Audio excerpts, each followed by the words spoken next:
एक से। हमारा पहला प्रश्न दिया है, प्रश्न कह रहा है कि नीचे दिए गए विकल्पों में से संबंधित अक्षर को चुनिए।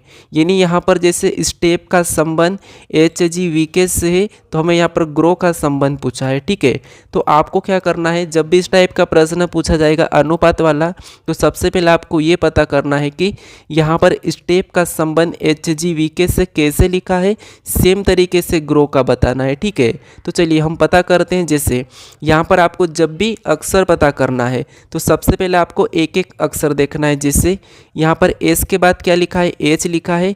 फिर देखिए टी के बाद यहाँ पर क्या लिखा है, जी लिखा है। ई के बाद यहाँ पर क्या लिखा है, वी लिखा है। और यहाँ पर पी के बाद के लिखा है। तो ये कैसे लिखा है ये देखेंगे। तो देखिए आपको ये पता होगा कि विपरीत, जैसे ए का विपरीत क्या होता है, जेड होता है। ठीक है, ऐसे में ऐसे ही लिखेंगे आगे, तो एम का विपरीत क्या हो जाएगा, एन हो जाएगा। ठीक है, और जो बीच में है जितने भी लेटर, जैसे बी का वाई, ऐसे जो बीच में है आमने सामने, वो सारे के सारे एक दूसरे के विपरीत हो जाएंगे। ठीक है, तो यहाँ पर देखेंगे तो एस का विपरीत एच होता है, यहाँ पर लिखा है। टी का विपरीत जी होता है, वो भी लिखा है। ई का विपरीत वी होता है, वो भी लिखा है। और पी का विपरीत की होता है, वो भी लिखा है। तो हम क्या करेंगे, यहाँ पर इनका विपरीत लिखेंगे। जैसे अब जी का विपरीत क्या होता है, टी होता है। यहाँ पर भी देखिए जी का टी ही लिखा है, तो हम यहाँ पर क्या लिखेंगे, टी को लिखेंगे। फिर देखिए यहाँ पर आर दिया है और आर का विपरीत आई होता है, तो हम यहाँ पर आई को लिखेंगे। फिर देखिए यहाँ पर ओ दिया है और ओ का विपरीत क्या होता है, ओ का विपरीत होता है एल, तो हम यहाँ पर एल को लिखेंगे। फिर देखिए डब्ल्यू दिया है और डब्ल्यू का विपरीत क्या होता है, डब्ल्यू का होता है डी। ठीक है, तो हम यहाँ पर डी को लिखेंगे। अब हम क्या करेंगे, ऑप्शन में मिलाएंगे। जैसे TILD ऑप्शन में देखेंगे तो ऑप्शन हमारा ए में दिया है, तो ऑप्शन हमारा इस प्रश्न का ए वाला सही हो जाएगा। ठीक है, चलिए हम बढ़ते हैं प्रश्न 2 पे। अब दूसरे नंबर का प्रश्न दिया है, प्रश्न कह रहा है कि नीचे दिए गए शब्द का वेन आरेख बताइए।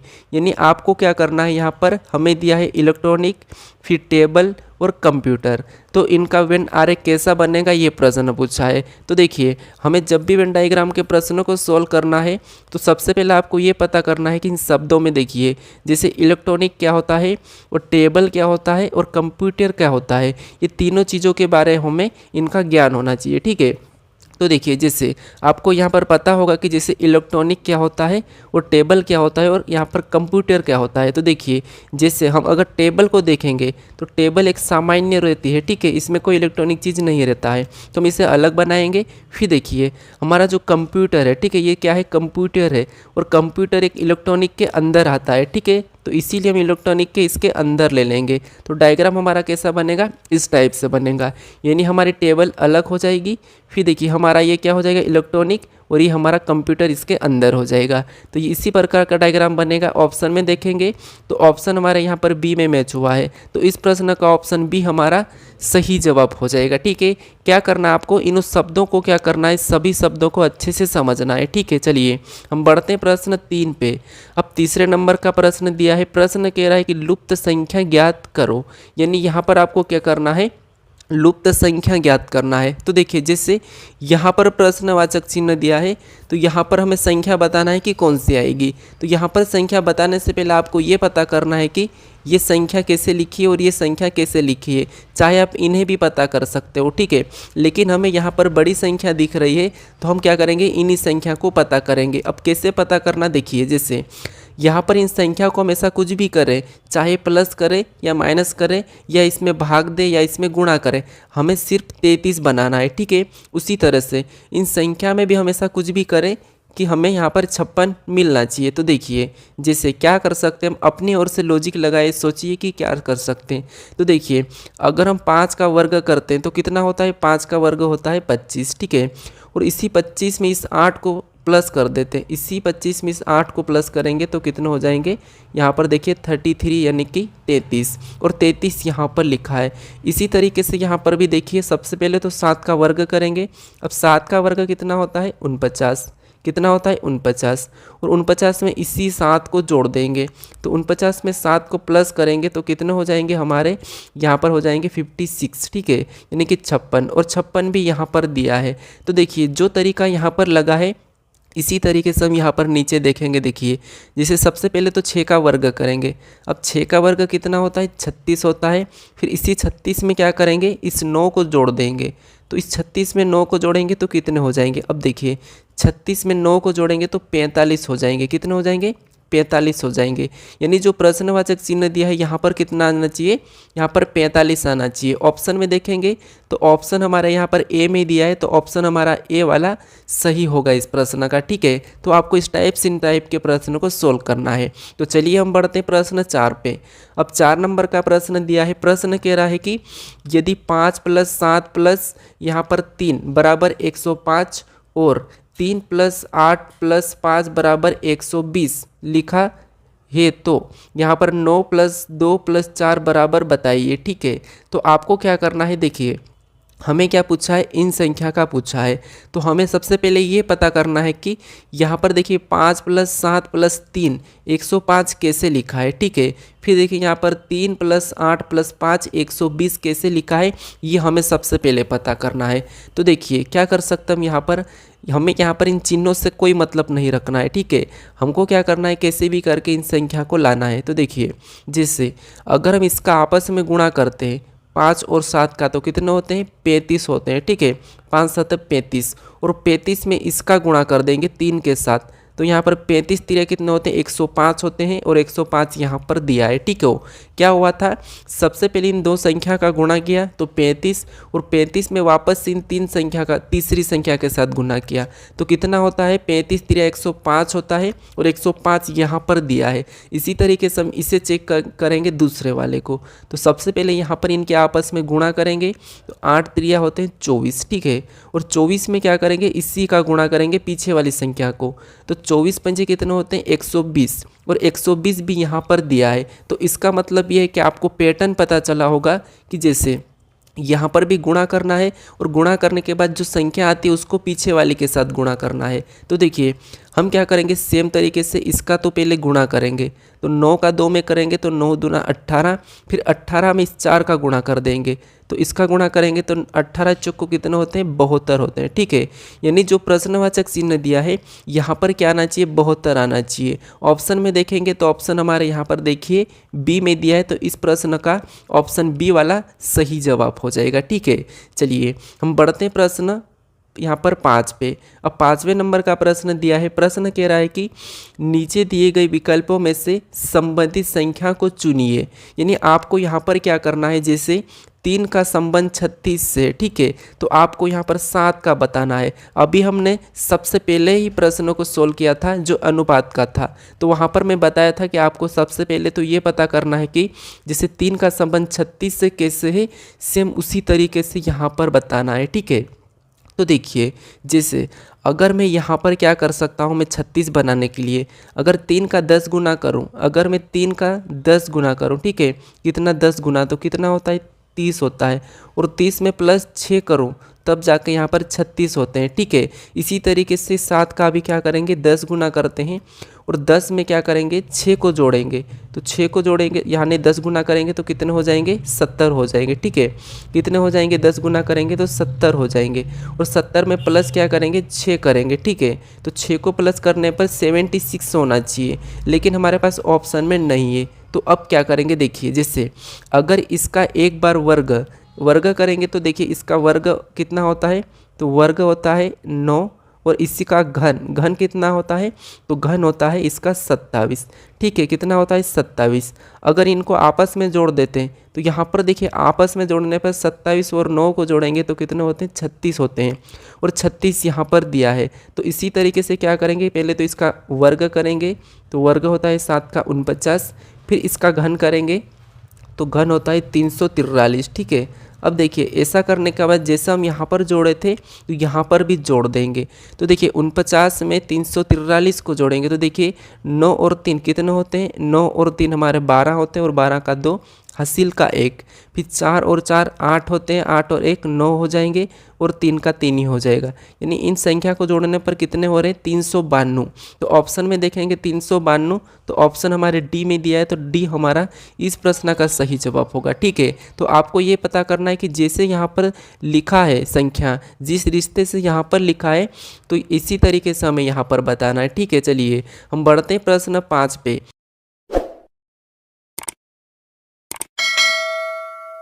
अब 5वें नंबर का प्रश्न दिया है। प्रश्न कह रहा है कि किसी कूट भाषा में दुकान को यहाँ पर 42114 लिखा हो है, तो यहाँ पर दूध को क्या लिखा जाएगा। ठीक है, ये प्रश्न पूछा है। तो आपको क्या करना है, ये कोडिंग डिकोडिंग का प्रश्न है। सबसे पहले ये पता करना है कि यहाँ पर देखिए दुकान को यहाँ पर देखिए 42114 कैसे लिखा है, सेम उसी तरीके से इसका बताना है। तो चलिए हम पता करते हैं। जैसे आपको एक एक को देखना है। जैसे डी हमारा कितने नंबर पे आता है ये लिख लेते हैं हम। जैसे डी हमारा ABCD में आता है 4 नंबर पे। ठीक है, फिर यू हमारा कितने नंबर पे 21 नंबर पे। फिर देखिए यू हमारा कितने पे 21 पे। फिर यहाँ पर दिया है ए, यहाँ पर क्या दिया है के दिया है, और के हमारा कितने नंबर पे 11 नंबर पे। फिर ए दिया है, ए हमारा 1 नंबर पे, और एन दिया है तो एन हमारा 14 नंबर पे। अब देखिए यहाँ पर क्या लिखा है, जो लेटर यहाँ पर है वही को लिखा है। ठीक है, लेकिन जैसे हम इस 4 का 4 ही लिखेंगे, 21 का आपस में गुणा करेंगे तो कितने हो जाएंगे 2 ही हो जाएंगे। इसका आपस में गुणा करेंगे तो 1 ही होगा, 1 का तो 1 ही लिखेंगे, और 4 का आपस में गुणा करेंगे 14 का तो यहाँ पर भी 4 ही हो जाएंगे। अब देखिए 42114 वहाँ पर लिखा था और यहाँ पर भी 42114 ही आया है। ठीक है, तो इसी तरीके से हम यहाँ पर भी बताएंगे। देखिए क्या करेंगे, सबसे पहले जैसे डी कितने नंबर पे 4 नंबर पे आता है, यू कितने नंबर पे, तो यू आता है 21 नंबर पे। अब देखिए डी हमारा कितने नंबर पे 4 नंबर पे। फिर एच को देखिए, एच हमारा 8 पे। अब आपको पता होगा कि यहाँ पर जो भी डबल संख्या थी उसे गुणा करना था, बाकी सिंगल को ही लिखना था। तो देखिए 4 का तो 4 ही आएगा, 21 का आपस में गुणा करेंगे तो 2 बचेंगे। फिर यहाँ पर 4 का तो 4 ही लिखेंगे और 8 का 8 ही लिखेंगे। यानी हमारा यहाँ पर क्या कोड बना है 4248। तो ऑप्शन में देखना है 4248 कौन सा ऑप्शन में दिया है, तो ऑप्शन हमारे बी में दिया है। तो इस प्रश्न का ऑप्शन बी हमारा सही जवाब हो जाएगा। ठीक है, चलिए हम बढ़ते हैं प्रश्न 7 पे। अब 7वें नंबर का प्रश्न दिया है। प्रश्न कह रहा है कि नीचे दिए गए आकृति में कितनी सीधी रेखाएं हैं। यानी हमें प्रश्न ये पूछा है कि नीचे दिए गए आकृति में कितनी सीधी रेखाएं। तो आपको यहाँ पर ना तो त्रिभुज काउंट करना है, ना ही वर्ग बताना है, और ना ही यहाँ पर आपको आयत। ठीक है, बस ये पूछा है कि सीधी रेखाएं कितनी है। तो सीधी रेखा कैसे गिनना है, देखिए जैसे आकृति को पूरा करने के लिए एक तो ये रेखा पूरी है, फिर हमारी एक ये रेखा पूरी है, फिर हमारी ये कितनी 2 हो गई, फिर ये तीसरी, फिर ये हमारी चौथी, और ये हमारी 5वीं, वो ये हमारी 6ठी। यानी हम 6 को तो सीधे सीधे गिन चुके हैं। ठीक है, बाहर से। अब हमें देखिए दूसरी गिनेंगे तो एक देखिए, एक हमारी 1, फिर ये 2, फिर ये 3 को भी हम गिन चुके सीधे सीधे। ये कलर चेंज कर रहा हूँ। ठीक है, फिर देखिए इसके बाद अब यहाँ पर गिनेंगे तो कौन सी बची हमारी, यहाँ पर देखिए एक तो ये बीच की बची है, देखिए 1, फिर ये 2, फिर ये 3, फिर 4, फिर 5 भी हम गिन चुके। अब देखिए लगभग हम सभी को गिन चुके हैं। ठीक है, अब देखिए इन सभी को जोड़ेंगे 6 3 9, और 9 में 5 को जोड़ेंगे तो 14। यानी यहाँ पर इस आकृति में कितनी सीधी रेखाएं हैं, तो 14 है। ठीक है, तो ऑप्शन में 14 को देखेंगे तो ऑप्शन हमारे ए में दिया है, तो ऑप्शन ए हमारा सही जवाब हो जाएगा। ठीक है, तो देखिए आपको यहाँ पर कैसे गिनना है, जैसे यहाँ पर इस आकृति में ये वाली ऐसी छोटी छोटी कट नहीं करना है, बस आपको यहाँ पर क्या करना है पूरी यहाँ तक टच करना है। ठीक है, फिर जैसे हमने इसे गिना, इसे गिना, इसे गिना, इसे गिना। ठीक है, तो चलिए अब हमारा 8वें नंबर का प्रश्न दिया है। प्रश्न कह रहा है कि दिए गए शब्दों का सही प्रतिबिंब बताइए। यानी आपको क्या करना है, यहाँ पर जो शब्द दिए हैं इनका प्रतिबिंब इधर एम रेखा का कैसा बनेगा, ये प्रश्न पूछा है। ठीक है, तो चलिए जब भी इस टाइप का प्रश्न पूछा जाएगा तो आपको पूरा सॉल्व करने की नहीं ज़रूरत है। ठीक है, आपको सिर्फ एक लेटर से चलना है। तो आपको ये पता होगा कि सबसे पहले किस लेटर का प्रतिबिंब बनेगा, एस का, और एस का कैसा बनेगा, ऐसा बनेगा। ठीक है, तो ये वाला हम एस को देख लेंगे सबसे पहले, तो ऑप्शन हटा लेंगे। तो ये हमारा ऑप्शन ए नहीं हो सकता क्योंकि ये तो एस हमारा सीधा है। फिर 3 ऑप्शन में हमारा एस उल्टा है तो ठीक है, हम दूसरे को रखेंगे, यू को रखेंगे तो यू पे तो कोई प्रभाव नहीं पड़ना है, ऐसा ही रहेगा। तो यहाँ पर देखिए हमारा ये वाला ऑप्शन भी हटेगा क्योंकि यू यहाँ पर नहीं दिया है। फिर देखिए हम ओ को रखेंगे तो ओ यहाँ पर कोई प्रभाव नहीं पड़ेगा, ऐसा ही रहेगा। तो ओ तो हमारे दोनों ऑप्शन में है, ठीक है। फिर देखिए ई को रखेंगे तो ई हमारा कैसा हो जाएगा, उल्टा हो जाएगा, यानी कि ऐसा बन जाएगा। तो ऑप्शन में ई भी हमारा उल्टा है। अब देखिए यहाँ पर एन भी एक जैसा है, ए भी हमारा, टी भी, फिर एल भी, यू भी, एम भी, यहाँ पर। अब इनको देखेंगे हम, यहाँ पर क्या करेंगे, एस को देखेंगे तो एस भी इधर आके कैसा बन जाएगा, लास्टों को देख लेंगे तो एस भी हमारा इधर आके ऐसा बन जाएगा, ठीक है। कैसा बनेगा, ऐसा बन जाएगा। तो यहाँ पर हमारा, यहाँ पर देखिए ऐसा कौन से वाले में, एस वाले में, ठीक है। यहाँ पर सीधा ही है तो ऑप्शन हमारा डी भी हट जाएगा, ठीक है। यानी इस प्रश्न का बिल्कुल सही जवाब कैसा होगा, ऑप्शन सी वाला होगा। यानी इसका प्रतिबिंब कैसा बनेगा, ऑप्शन सी की भांति बनेगा, ठीक है। तो यहाँ पर आपको पूरा चेक नहीं करना है, बस आपको कहाँ पर गलती है ये देखना है, ठीक है। तो चलिए ऑप्शन हमारा यहाँ पर सी सही हो जाएगा। चलिए हम बढ़ते हैं प्रश्न 9 पे। अब 9वें नंबर का प्रश्न दिया है। प्रश्न कह रहा है कि डब्ल्यू, यहाँ पर देखिए यू डब्ल्यू की बहन है, यू टी की पत्नी है, एम देखिए डब्ल्यू के का दूसरा पुत्र है और डब्ल्यू टी का पुत्र है, मतलब का क्या है, ये प्रश्न पूछ रहा है। तो देखिए आपको यहाँ पर क्या करना है, सबसे पहले एक एक देखेंगे। जैसे यू डब्ल्यू की बहन है तो देखिए ये क्या है, यू है और यू क्या है, तो डब्ल्यू की बहन है तो हम क्या करेंगे, इसकी बहन बना देंगे, ठीक है। फिर देखिए आगे कहा कि यू टी की पत्नी है, यानी देखिए यू क्या है, टी की पत्नी है तो हम क्या करेंगे, इसको पति पत्नी का जोड़ा बनाएंगे। ये टी की पत्नी है तो टी इसका पति हो जाएगा। फिर देखिए डब्ल्यू के का दूसरा पुत्र है, यानी देखिए डब्ल्यू के का दूसरा पुत्र है तो यहाँ पर देखिए डब्ल्यू के का दूसरा पुत्र है, यानी देखिए के का पुत्र है तो के को तो ऊपर लिखेंगे तो ये के इसका पिता हो जाएगा, इसका दूसरा पुत्र है तो कोई इसका एक पुत्र होगा, ठीक है। किसका, यहाँ पर के का कोई एक पुत्र होगा, ठीक है। क्योंकि पहला पुत्र कौन है, ये पहला पुत्र है और ये दूसरा पुत्र है और ये बहन है। अब देखिए प्रश्न कह रहा है कि डब्ल्यू टी का क्या है, यानी देखिए डब्ल्यू टी का क्या है, ये प्रश्न है कि टी का डैश डैश, तो डब्ल्यू टी का, तो देखिए ये इसकी बहन है और बहन का ये कौन है, यहाँ पर देखिए ये पुत्र है। क्या कहा था हमें, देखिए डब्ल्यू के का दूसरा पुत्र है तो ये पुत्र है, ठीक है। किसका, यहाँ पर देखिए दूसरा पुत्र है तो ये तो हमारा पहला पुत्र हो जाएगा या पुत्री हो जाएगी, ये दूसरा है। तो देखिए यहाँ पर पूछा हमें कि डब्ल्यू टी का क्या है, तो डब्ल्यू टी का यानी कि ये इसकी तो बहन है और बहन का ये भाई है। तो जो देखिए अपन जिससे अपनी पत्नी का जो भाई होता है हमारा क्या लगता है, साला लगता है। तो यहाँ पर इस प्रश्न का सही जवाब क्या होना चाहिए, साला। तो ऑप्शन सी इस प्रश्न का सही होगा, ठीक है। क्योंकि ये इसकी बहन है, देखिए ये डब्ल्यू की बहन है और ये इसकी बहन, तो ये देखिए अपनी पत्नी का जो भाई रहता है अपना साला लगता है, तो इसमें ऑप्शन सी सही होगा, ठीक है। चलिए हम बढ़ते हैं प्रश्न 10 पे। अब 10वें नंबर का प्रश्न दिया है। प्रश्न कह रहा है कि दिए गए विकल्पों में से असंगत कुछ हटिए, यानी आपको क्या करना है, यहाँ पर हमें 4 शब्द दिए हैं। कौन कौन से, देखिए यहाँ पर स्कूल दिया है, शिक्षक दिया है, छात्र दिया है और प्रिंसिपल दिया है। तो इनमें से एक अलग कौन सा है हमें ये बताना है। तो देखिए आप एक स्टूडेंट हो, क्योंकि जो मेरे वीडियो देख रहे हैं वो सभी के सभी स्टूडेंट ही है, ठीक है। तो देखिए आपको इतना पता होगा कि स्कूल क्या होती है, छात्र क्या होता है और शिक्षक क्या होता है, प्रिंसिपल क्या होता है, ये आपको सभी को पता है, ठीक है। तो हमें तो अलग बताना है। तो आपको ये पता होगा कि अगर हम ध्यान से देखेंगे तो एक छात्र एक मनुष्य होता है, शिक्षक एक मनुष्य होता है, प्रिंसिपल एक मनुष्य होता है। लेकिन हमारा ये ऑप्शन ए वाला स्कूल हमारी क्या है, एक ईंटों से बनी हुई चीज़ होती है, किसी भी चीज़ की एक, ठीक है। तो ये अजीवित होती है। तो हम यहाँ पर ऑप्शन देखेंगे, सही जवाब हमारा इसमें कौन सा होगा, स्कूल हो जाएगा। ऑप्शन ए वाला इनसे अलग है, ठीक है। भले ही यहाँ पर शिक्षक स्कूल में पढ़ाता है, छात्र स्कूल में पढ़ता है, प्रिंसिपल स्कूल का होता है, फिर भी हम यहाँ पर ध्यान से देखेंगे तो ये सारे के सारे ये तीनों ऑप्शन क्या है, जीवित लोग हैं, ना कि ये अजीवित है, ठीक है। तो इसीलिए ऑप्शन हमारा इसमें सही क्या होगा, ऑप्शन ए होगा, ठीक है। तो चलिए हमारे 10 प्रश्न पूरे हो चुके हैं। ये वीडियो आपको कैसा लगा ये मुझे कमेंट करके ज़रूर बताएं, और आपको इन 10 प्रश्नों में से कितने प्रश्न अच्छे लगे हैं और कौन से प्रश्नों को आप सोल्व कर पाए हो, तो ये भी मुझे कमेंट करके ज़रूर बताएं। अगर आप इस चैनल पर नए हो तो आप ज़रूर सब्सक्राइब कर लीजिएगा, क्योंकि आने वाली सारे वीडियो का आपको नोटिफिकेशन मिले। तो चलिए हम मिलते हैं अपने नेक्स्ट वीडियो में।